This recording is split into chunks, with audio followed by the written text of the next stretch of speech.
te défaut de paiement musiba la dans un pays. mais seen président de parti li muy souligner comme ay manquements yu mel ni bokk na ci toutes ces choses là ay difficultés yu ngeen ni confronté la. seen premier ministre di jël ay décisions di subir ay critiques mu lalu kaw ci moom mais gisul personne derrière ou bien devant pour ne na ko kaasal li ni mel est-ce que loolu aussi nekkul benn manquement ou bien changement de stratégie boo xam ne dans l'opposition c'était votre fort aussi. waaw bon xam nga c'est normal xam nga nit li wolof Njaay di wax ku jiite ñu critiquer ku jiitu rek dañuy wax ci yow. loolu c'est normal. parce que effectivement bu ñu nekkee dans l'opposition on a mené notre combat pour accéder au pouvoir avec notre méthode. oui. et stratégie de communication et cette stratégie a produit ses effets. waaw est-ce que vous comprenez. man je pense que premier ministre effectivement il y a des attaques contre lui loolu kenn warante wu ko. parce que ñi koy attaqué dañu jàpp ni moom mooy seen problème xam nga ñoom. waaw soo leen déggee la plupart des critiques demul ci président de la République Diomaye Faye. non le président de la République Bassirou Diomaye. demul ci moom lu ci ci premier ministre lay dem. effectivement alors que y a un président de la République te premier ministre lépp lu mu def ci ànd ak le président de la République. waaw donc premier ministre mënul def dara te waxtaanu ci ak le président de la République. xam nga loolu dans un état normal noonu lay demee. sans doute mais ñoom dañu déplacer le curseur indi ko sur le premier ministre mais loolu il faut que ngeen poser la question lu tax. parce qu'il est le président du parti.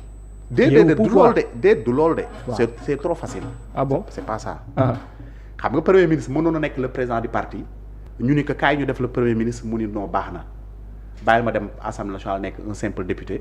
wala ma dem toog Ziguinchor gérer sama mairie. mënoon na ko def. waaw te man gëm naa ne su loolu sax su ko defoon les critiques vont continuer à pleuvoir sur lui xam nga lu tax. déedéet parce que dañuy jàpp ni le premier ministre c'est le gardien du projet c'est le gardien lu mu tudd c'est la porte-voix de l'anti-système te système bi jëlee nañ ko ci pouvoir bi dans les instances de décision entre guillemets. oui mais système bi ba léegi mi ngi résister.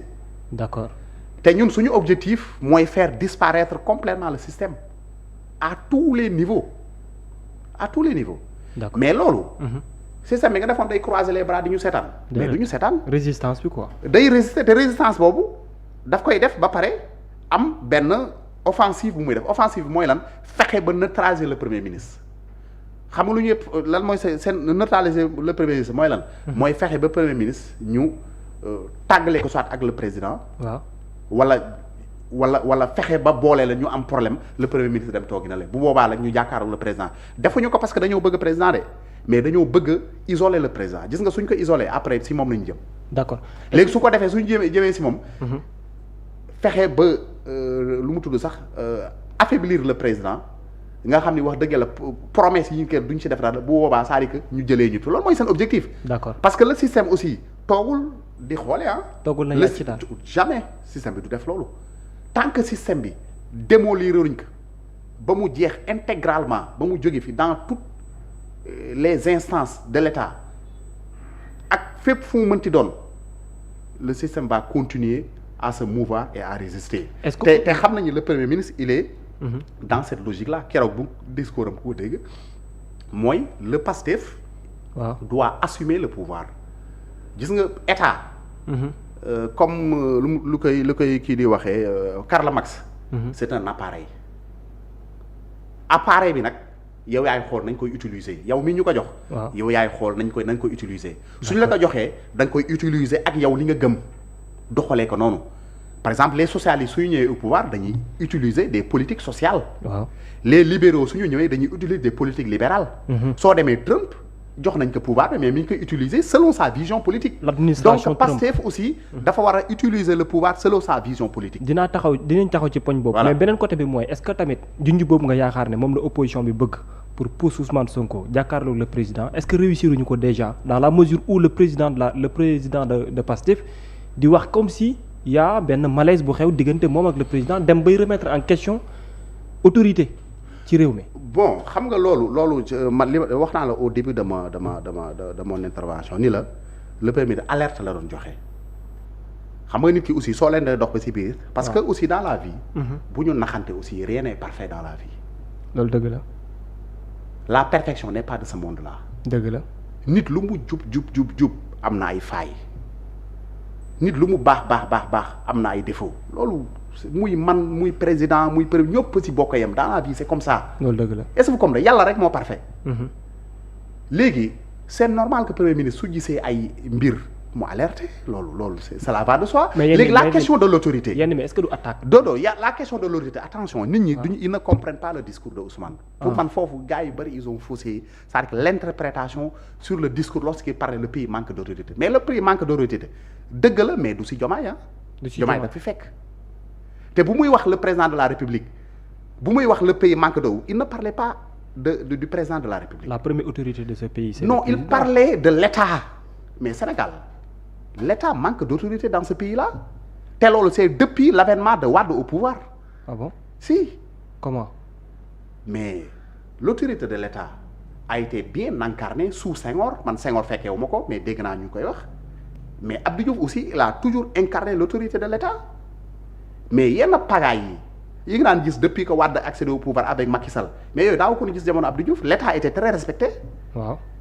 D'ailleurs sax bi Wade ñëwee au pouvoir dañu wax la Wade a désacralisé les institutions. waaw loolu wax nañu ko fi. mais c'est ça loolu le président de la République fii la ko fekk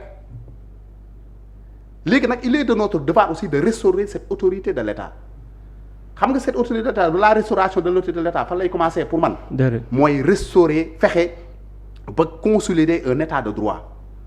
état de droit mooy lan fexe ba justice. doxee nday ji Cheikh. d'accord.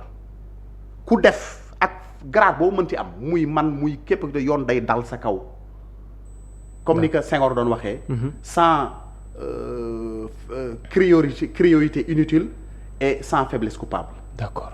Est-ce que vous comprenez? Justice noonu la war a doxee. D'accord. Mais su ñu gisee tey je te donne un exemple ce qui s'est passé tout récemment je prends l'histoire récente du Sénégal avec les événements yi fi am de ay nit 2021 ñu emprisonné injustement am ñu rey injustement et il y a certains même magistrats qui sont impliqués man dama jàpp ne moor yi fi am na yenn magistrats yoo xam ni man pour man dañ leen si c'est-à-dire que il est de seen responsabilité la bokk. sont impliqués comment? mais parce que yenn décision yi.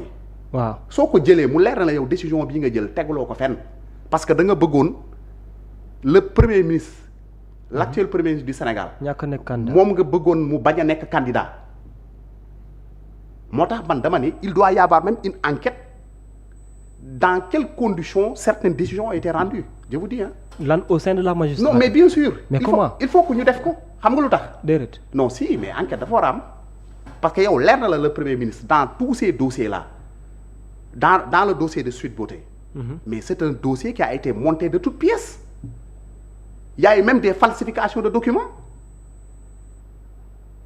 te ñi impliqué dans ces falsifications ba léegi ñoo ngi fi toog occuper leur poste. mais sama problème mooy ñan. mais ñooñu ci biir magistrature bi et comment ils vont le faire. non mais y a une enquête. les procédures ça non mais bien sûr magistrat soo demee dans la magistrature. Ouais. ou bien dans la justice il y a ce qu'on appelle ligage. d'accord. yaa ngi comprendre. am na d'autres structures yoo xam ni ñoom seen kii suñu gisee benn kii mën nañu def une enquête man pour man. waaw la posture de l'État doit être quand même de clarifier ce qui s'est passé xam nga loolu gis nga loolu soo amul. ëllëg keneen mën na ko defaat te danaan su mu ko defee du mujj fenn man je ne peux pas comprendre certains magistrats yu def ay jël ay décisions yoo xam ni ñoo jur ay conséquences macabres pour le pays non seulement sur le plan économique. mais aussi sur le plan humain. ay nit ñàkk ci seen liggéey ay nit ñu rey leen ci ay nit ñu emprisonné ay nit ñu génne leen ci réew mi tey on se retrouve comme si de rien n'était ñoom defuñu dara après on les affecte à des postes mu jeex quoi le Sénégal continue man affaire yi warul demee noonu. kon yow d'accord ci ni ñi affecté nii dañ leen waroon a. non man pour man. waay nit soo defee benn affaire ba nga xam ni sa responsable da ci engagé tu dois faire face assumer ta responsabilité xam nga loolu pour lan la. pour que ëllëg. ak régime bu fi mënti ñëw ak doole boo mënti am sa xel du mës a xalaat ni da ngay utiliser le pouvoir da ngay utiliser la justice pour lu mu tudd sax jéem a neutraliser ay adversaires est-ce que vous comprenez. man loolu laa gëm. déjà sorti Ousmane Sonko. jëm ci magistrat yi rek. non mais je dis le président Ousmane Sonko c'est normal. waaw le président Ousmane Sonko sortie bii mu def nii man pour man sax. Sénégalais yi dañ ko ci war a remercier. ah bon ah. xam nga mënoon na utiliser d'autres canaux.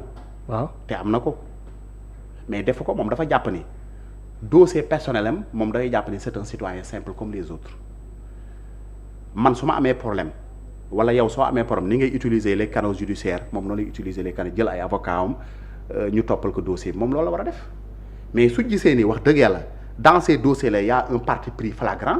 C'est normal mu taxaw dénoncer comme ni ñu ko doon dénoncer dans l'opposition xam nga ñun aussi xam nga man la laay bañ. waaw souvent dama siy réfléchir mooy nañu éviter.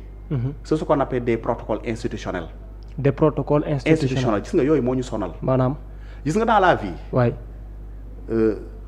Actuellement. Dans ce monde. waaw si tu veux réaliser quelque chose il faut casser les codes. Je te donne un exemple. Trump bi mu ñëwee au pouvoir. waaw Trump xam na ni su ñëwee au pouvoir su respecter les codes institutionnels ak yooyu mais du fa def dara. waxam yëpp si ay discours la yem après ñu ne ñu ni jaaroon na fi c'est fini. mais dafa ñëw gis nga xoolal les codes mu kase ko parce que foo bëggee réaliser xam nga le système est tellement puissant que soo bëggee wax si ñu ne la non waroo waxee lii soo bëggee def ñu ne la waroo defee lii soo bëggee taxaw fii ñu ne la waroo taxawee nii c'est pas comme ça pour man. d'accord est-ce que vous comprenez. waaw ces codes là gis nga tant que kii yow c'est-à-dire que yow da ngay dem sa régime day ñëw au pouvoir da nga fiy def 1 mandat 2 mandats wala 3 mandats wala leneen soo moytu xoolal doo fi def dara xam nga lu tax. parce que système bi dafa am ñu ko téye. d'accord te ñi ko téye. waaw ñoom dañu téye système bi pour leur intérêt. maître Babacar gis nga yow tey soo bëggee wax benn affaire wala bëgg a def benn affaire. ñoo lay tax ni la non monsieur le président wala non monsieur le premier ministre wala non monsieur le ministre wala non monsieur le DG lii soo ko defee lii soo ko defee lii alors que yooyu.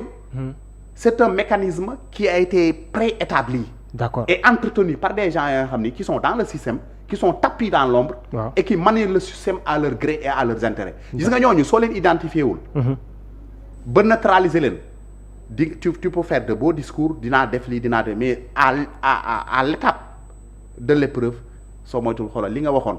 ak li ngay def c'est diamétralement opposé. maître Babacar Ndiaye tey boo nekkoon ministre de la justice kon di nga mën a benn enquête au sein de la magistrature par rapport à ce qui s'est passé de 2021 à 2024. mais bien sûr mais une enquête doit être menée même l'Assemblée nationale sax pour man dama jàpp ni l'Assemblée nationale. peut même mettre sur pied une commission d'enquête parlementaire. au sein de la magistrature dans les conditions dans lesquelles certaines décisions ont été rendues et je vous dis il y aura beaucoup de surprises.